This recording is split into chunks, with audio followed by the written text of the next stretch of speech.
ಈ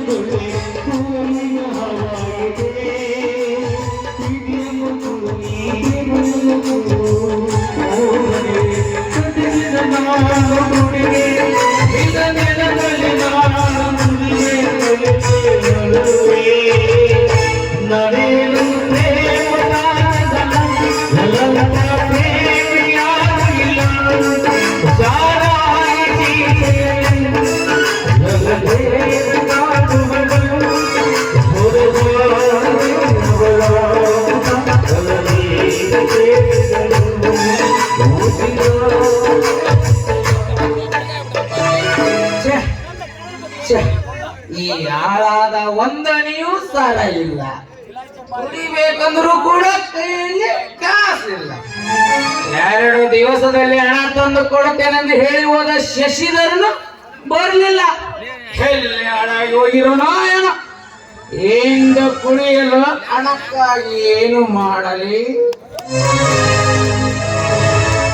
ಏನು ಮಾಡಲಿ? ಹೀಗೆ ಮಾಡಬೇಕು. ನಿರ್ಮಲ ನಿರ್ಮಲ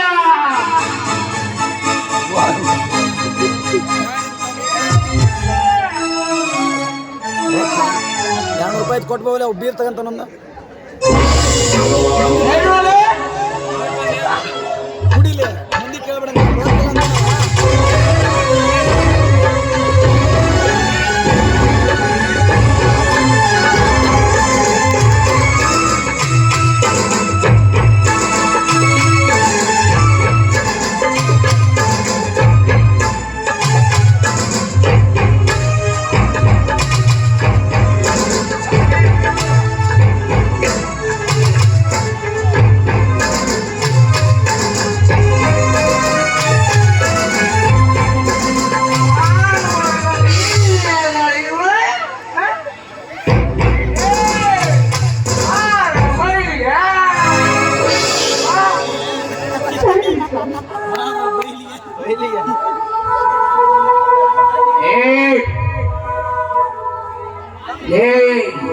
ಸ್ವಾಮಿ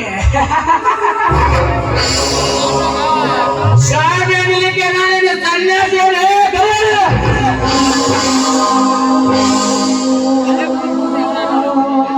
2 ದಿವಸದಲ್ಲಿ ಹಣ ತಂದು ಕೊಡುತ್ತೇನೆಂದು ಹೇಳಿ ಹೋದ ನಿನ್ನ ಅಣ್ಣ ದರಿದ್ರ ಶಶಿಧರೆಯಲ್ಲಿ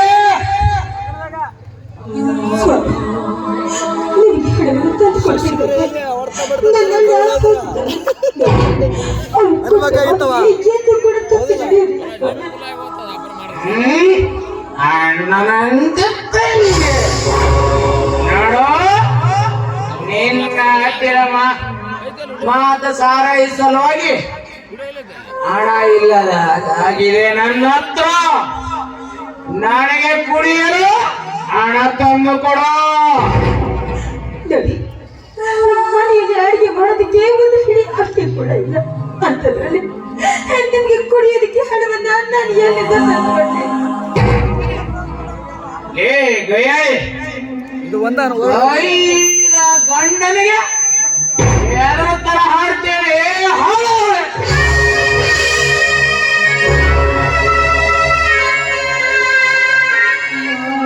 ಮನೆಯಲ್ಲಿರುವ ಯಾವುದಾದರೂ ಒಂದು ವಸ್ತುವನ್ನಾದ್ರೂ ಮಾರಿ ನನಗೆ ಕುಡಿಯಲು ಹಣ ತಂದು ಕೊಡೋ. ಕೊಡ್ತದೆ ಚಟಕ್ಕೋಸ್ಕರ ಮನೆಯಲ್ಲಿರುವ ಪ್ರತಿಯೊಂದು ವಸ್ತುವನ್ನ ಈ ಮಾರಿದ್ದೀರ. ಈ ಕುಳಿತಿರುವುದು ಈಗ ಏನಿನ ಮಾಂಗಲ್ಯ ಮಾತ್ರ.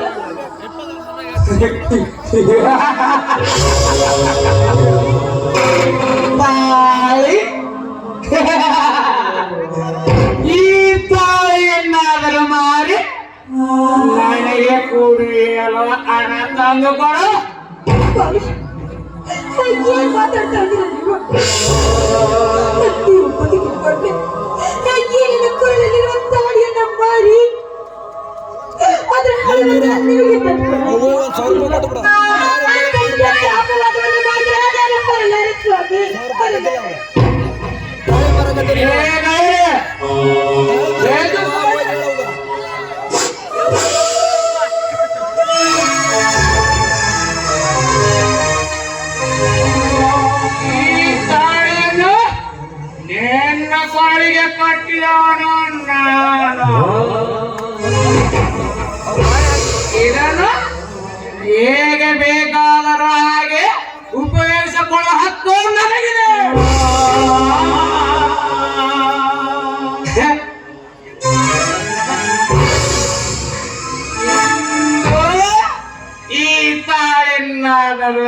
ನೋಡಿ ನನ್ನ ಸಾರಾಯವನ್ನು ದಾವನ್ನು ತೀರಿಸಿಕೊಳ್ಳುವೆ.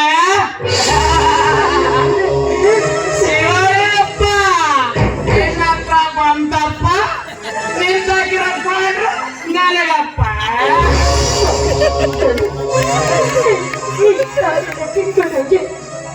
ಮದುವೆ ಎನ್ನುವ ಪಟ್ಟವನ್ನ ನನ್ನ ಅಡಿಗೆ ಅಂಟಿಸ್ಬೇಡಿ. ತಾಳಿಯನ್ನು ಬೇಡ್ಕೊಳ್ತೀನಿ, ತಾಳಿಯನ್ನು ಕೊಟ್ಬಿಡಿ. ಅಯ್ಯೋ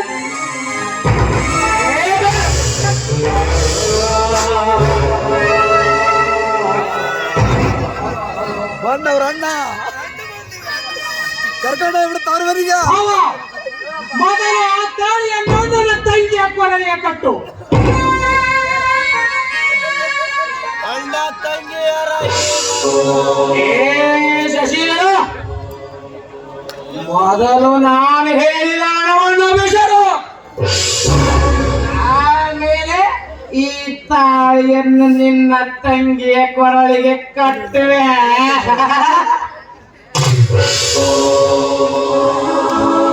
ತೆಗೆದುಕೋ ನಿನ್ನ ಹಣವನ್ನು. ಹಣಕ್ಕಾಗಿ ಮುಕ್ತ ಹೆಣ್ಣುಗಳನ್ನು ಹಿಂಸಿಸುವ ನಿಮ್ಮಂತ ಧನ ಪಿಶಾಚಿ ಮಾನವನಿಗೆ ಆ ದೇವರೆಂದು ಕ್ಷಮಿಸಲಾರ.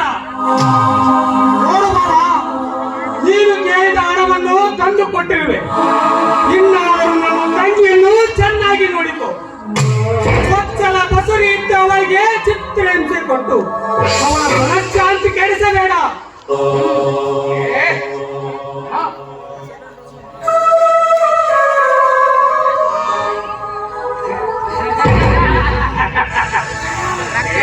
ಶಶಿಧರ, ಎಲ್ಲ ಗೊತ್ತಿದೆ. ಇನ್ನು ಮೇಲೆ ನಿನ್ ತಂಗಿ ಸುಖವಾಗಿರ್ತಾಳೆ. ಹೋಗ ಬಾವ, ಎಲ್ಲಿಗೆ ಹೊರಟಿರುವೆ? ಕುಡಿಯಲು ಕುಡುಕರು ಹೋಗುವುದು ಯಾರಿಗೆ? ಬಾವ, ಇನ್ನಾದರೂ ಈ ಕೆಟ್ಟ ಹವ್ಯಾಸವನ್ನು ಬಿಟ್ಟು ಒಳ್ಳೆಯವನಾಗಿ ಬಾಳಲು ಪ್ರಯತ್ನಿಸು. ದುರ್ಜನ ಸವಾಸದಿಂದ ನಿನ್ನ ಬದುಕನ್ನೇ ನೀನು ಹಾಳು ಮಾಡಿದೆ. ಕುಡುಕರಿಗೆ ಈ ಸಮಾಜದಲ್ಲಿ ಯಾವ ಬೆಲೆ ಇದೆ ಎಂದು ವಿಚಾರ ಮಾಡಿ ನೋಡು ಬಾವ, ವಿಚಾರ ಮಾಡಿ ನೋಡು. ಶಶಿಯ, ನನಗೆಲ್ಲ ಗೊತ್ತಿದೆ. ನಿನ್ನ ಕೇಳಲ್ಲ ನಾನೇನು ಅಡ್ಡ ಬಂಡಿನೇ ಅಲ್ಲ. ನೀವಾಗ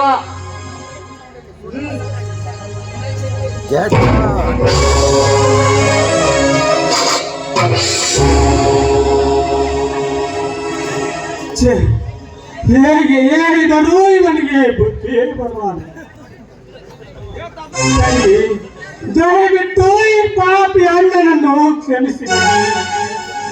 ಕುಡುಕ ಗಂಡನಿಗೆ ನಿನ್ನನ್ನು ದಾರಿ ಎರೆದು ಕೊಟ್ಟು ನಿನ್ನ ಬದುಕನ್ನೇ ಹಾಳು ಮಾಡಿದೆ, ಹಾಳು ಮಾಡಿದೆ. ದಯವಿಟ್ಟು ನೀನು ನಿನ್ನ ಜವಾಬ್ದಾರಿಯನ್ನು ಮಾಡಿದೆ ಅಷ್ಟೇ. ಆದ್ರೆ ನಿನ್ನ ತಂಗಿಯ ಅದೃಷ್ಟ ನೋಡು, ನನಗೆ ಪತಿಯಾಗಿ ಬಂದಿದ್ದಾನೆ.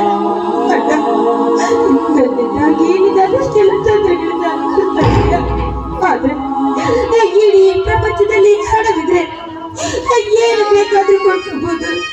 ನಿನ್ನ ತ್ಯಾಗ ಮೈಯನ್ನ ಕೊಡ್ಕೊಳ್ಳೋದಕ್ಕೆ ಸಾಧ್ಯವಿಲ್ಲ.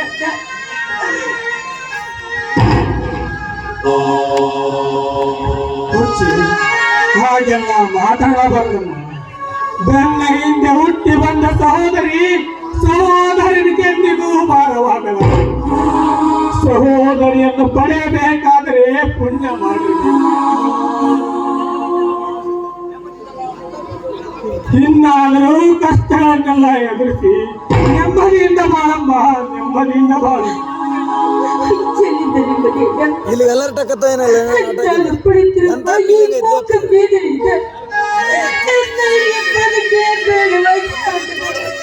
ಯಾರು ತಂಗಿ, ಮಾನವನ ಜೀವ ಅತಿ ಅಮೂಲ್ಯವಾದದ್ದು. ಆ ಜೀವವನ್ನು ಪಡೆಯಬೇಕಾದ್ರೆ ಎಷ್ಟು ಪುಣ್ಯ ಮಾಡುವುದು. ಬದುಕಿಗೆ ಎಡರಿ ಜೀವಕ್ಕೆ ಬೇಸರಕೊಳ್ಳಬಾರ್ದಮ್ಮ. ಬಂದ ಕಷ್ಟವನ್ನು ನಳದ ಬೆಂಕಿ ಹರಿಶ್ಚಂದ್ರ ತಾರಾಮತಿ ಸೀತೆಯನ್ನು ಅನುಭವಿಸಿ ಜಯಿಸಲಿಲ್ಲವೇ?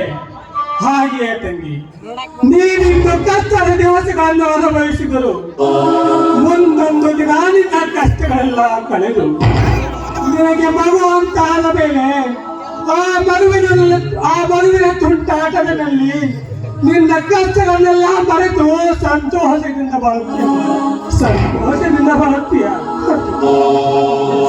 ಒಂದು ದಿನ ನಮ್ಮ ಮಗುವಾದ ನಂತರ ನನ್ನ ಎಲ್ಲ ದುಃಖಗಳಿಂದ ಸಂಕಟಗಳಿಂದ ಬರೆದು ಹಾಯಾಗಿ ನೆಮ್ಮದಿಯಾಗಿ ನಿನ್ನಲ್ಲಿ ಒಂದು ಮಾತನ್ನ ಕೇಳ್ತೇನೆ, ದಯವಿಟ್ಟು ಕೋಪಿಸ್ಕೋಬೇಡ. ನಿನ್ನಂತ ಮುದ್ದಿನ ತಂಗಿಯ ಮೇಲೆ ಕೋಪಿಸಿಕೊಂಡರೆ ನನಗೆ ನರಕವೇ ಗತಿಯಾದೀತು. ಅದೇನು ಕೇಳಬೇಕಂತಿದ್ದಿ ಸಂತೋಷದಿಂದ ಕೇಳಮ್ಮ. ಹಾಗಾದ್ರೆ ಅಣ್ಣ, ನೀನೀಗ ಅವರಿಗೆ ಕೊಟ್ಟಿರುವ ಹಣ, ಅಷ್ಟೊಂದು ಹಣವನ್ನ ನೀನ್ ಎಲ್ಲಿಂದ ತಂದೆಯಲ್ಲ? ಒಂದು ವೇಳೆ ನಿನಗಾಗಿ ಹಿರಿಯರು ಬಿಟ್ಟೋದ ಮನೆಯನ್ನ ನೀನು ಮಾರಿಲ್ಲ ತಾನೆ?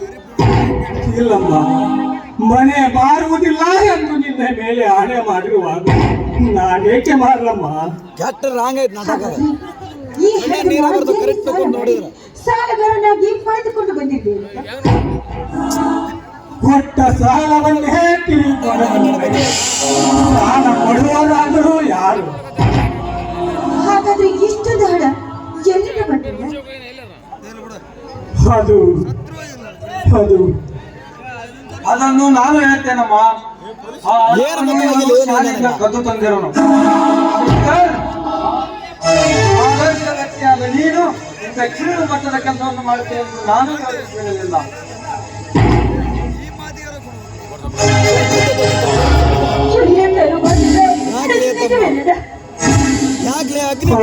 ಅಗ್ನಿ ಪರೀಕ್ಷೆ ಮಾಡ್ತೇನೆ ಮಂಜು. ನಿನ್ನ ಗಂಡನಿಗೆ 2 ದಿವಸದಲ್ಲಿ ಹಣ ತಂದು ಕೊಡ್ತೇನೆ ಎಂದು ಹೇಳಿ ಎಲ್ಲಿಯೂ ನನಗೆ ಹಣ ದೊರಕದ ಕಾರಣ ನಮ್ಮ ಶಾಲೆಯ ವಿದ್ಯಾರ್ಥಿಗಳು ಪ್ರೀತಿ ವಿಧಾನವನ್ನು ತಂದು ಕೊಟ್ಟಿರುವೆನಮ್ಮ. ಎಂತ ಕೆಲಸ ಮಾಡ್ತೇವೆ ನೀನು? ಹೆಣ್ಣಿಗೆ ಹಾಕಲಿಲ್ಲ, ಗಂಡಿಗೆ ಕಳವಳಿಯಾದ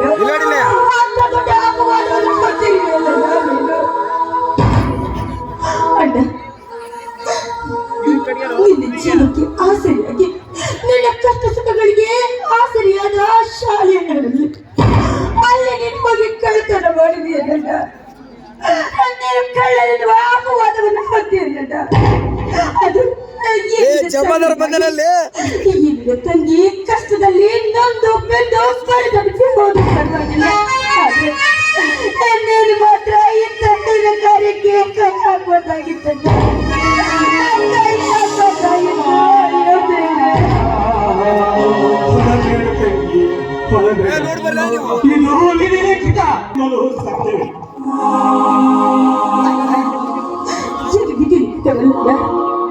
ವರದಕ್ಷಿಣೆ ಹಣಕ್ಕೋಸ್ಕರ ಹೆಣ್ಣು ಮಕ್ಕಳನ್ನ ಕಾಡಿಸಿ ಪೀಡಿಸಿ ಅವರನ್ನ ನುಂಗುತ್ತಿರುವ ವಿಕೃತ ಪಾಪಿಗಳ ಕೃತ್ಯವನ್ನ ಇದು ಕೃತ್ಯ.